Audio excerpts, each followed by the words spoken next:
Welcome to Universe Live. I'm Trevor Myers. And I'm Lynette McConkey. Here are your top 5 stories for Monday, February 27th. The National Weather Service issues another winter storm warning for parts of Utah. The storm is causing problems for several schools. A 2-hour delay was implemented for Ogden and Weber districts, and Box Elder District moved to a virtual learning day. A Utah pilot and 4 others are dead after their medical transport plane crashed. Yes, the aircraft did break up prior to ground contact. Scott Walton was the pilot of the South Jordan Guardian flight plane. The plane went down in Nevada on Friday night. Utahns and Ukrainian refugees gathered at the state capitol following the 1-year anniversary of the Russian invasion of Ukraine. It's been a very tough year. The event on Saturday was organized as part of a multi-state rally in support of Ukraine. Governor Cox declared February 24, 2023 as Peace for Ukraine Day. A missionary for the Church of Jesus Christ is in recovery after being stabbed on Friday. Elder Fish was unconscious when he was taken to the hospital in Columbia. His family says the necessary surgeries have gone well, but is still in a medically induced coma.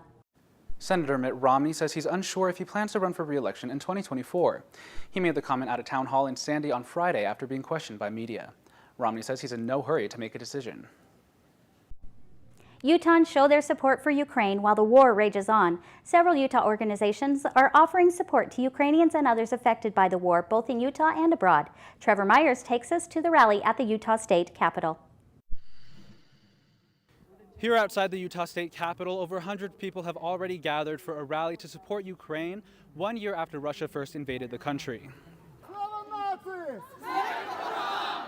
Chants and cheers begin the rally following 365 seconds of silence. Speakers at the event say more than 40 other cities across North America are hosting similar rallies. Participants at the rally are wearing yellow and blue, waving flags and posters, and are singing and cheering, all in support of Ukraine. Stay strong, stay with us. Please remember that it's still going on, and together we will win. Millions more have been displaced. 2 spokespeople for Governor Cox read a letter designating February 24, 2023 as Peace for Ukraine Day in Utah. Several performers sang songs of hope in between speeches. Volunteers from several local Utah organizations share about how they have helped support Ukrainians and how they have seen the difference the help has made. We see every day the power of compassion and making connections around the world where, we watch these things on our news feed that just break our hearts, and there's a way that you can help. And that's what our job at Lifting Hands International is to make that easy and to show you how you can make a difference and help refugees who have lost everything. The Utah Ukrainian Association and other groups have been offering aid to those affected by the war since last year, including a similar rally in 2022. Reporting for Universe Live in Salt Lake City, I'm Trevor Myers. Thanks, Trevor.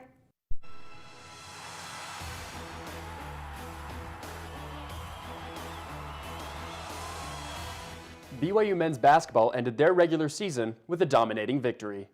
Rudy, little 12-footer, rattles it home. The Cougars earned an 87-61 win against San Francisco on Saturday for senior night at the Marriott Center. Senior point guard Rudy Williams scored a team-high 21 points. BYU now heads to the WCC tournament in Las Vegas as the 5 seed. Their first game is on March 3rd. BYU women's basketball played number 18 Gonzaga on Saturday at the Marriott Center, and they gave the Bulldogs their best shot. The Cougars led by 4 going into halftime thanks to Emma Calvert shooting 6 for 6 from the floor, but the luck wouldn't last. Yvonne Ejim would help lift the Zags to victory behind her game-high 19 points. BYU next faces Portland later this afternoon in a postponed match before heading to Vegas in the WCC tournament. BYU baseball has begun its last season in the WCC before they enter the Big 12. Taylor Bruin was at practice to speak with Coach Pratt and the team about how they are handling their last season in the conference. BYU's final season in the WCC has begun with some rough games in the South, and Coach Pratt says the team is working to stay focused in their final season with the WCC. Right now, we're obviously worried about this year. With this team, we don't talk about the Big 12. When we recruit, and as a coaching staff, we might talk about players that we're trying to go get. But as far as this team goes, it doesn't come up. We're worried about this year and going to do what we have to do, and then on our side recruiting, it's you're always just going to find the best player you can. That fits BYU and is a good player. Coach Pratt says the team is taking the final season 1 game at a time. We want to play pitch by pitch. We want to win every pitch. And when that pitch is over, we're going to win the next one. Hopefully, if we win enough pitches, we'll win the game. If we win enough games, we'll win the series. And you know how it goes. If we win enough games, then we'll win the conference, and then hopefully have a chance to play in the postseason. Brock Watkins, who plays shortstop for the Cougars, says he has several goals for this season. Coach Pratt has always ingrained into us that we go and want to win every game that we play, and we want to try to make a postseason. I don't know, playing catch, doing the little things, making sure that we make any mistakes when we get out there. I mean, Well, that's all we can worry about. If we look too far down the road, we're going to mess up what we have going on right now. BYU baseball has a strong goal to focus on this last season in the WCC and make it to the postseason.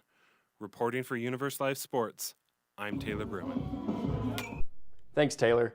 Baseball has had a rough start to their final season, but hopefully they can turn it around tomorrow night against Utah Valley. After a great showing against St. Mary's and Weber State, BYU men's tennis traveled to Boise State to try to keep the win streak going. Unfortunately, BYU would fall 6-1 to the Broncos. Travis Hodson gives us the rundown on what went wrong for the tennis team. With the momentum of a 2-match win streak, BYU men's tennis traveled up to Boise, Idaho, trying to get their 3rd straight win. BYU struggled most of the day and eventually fell 6-1 to Boise State.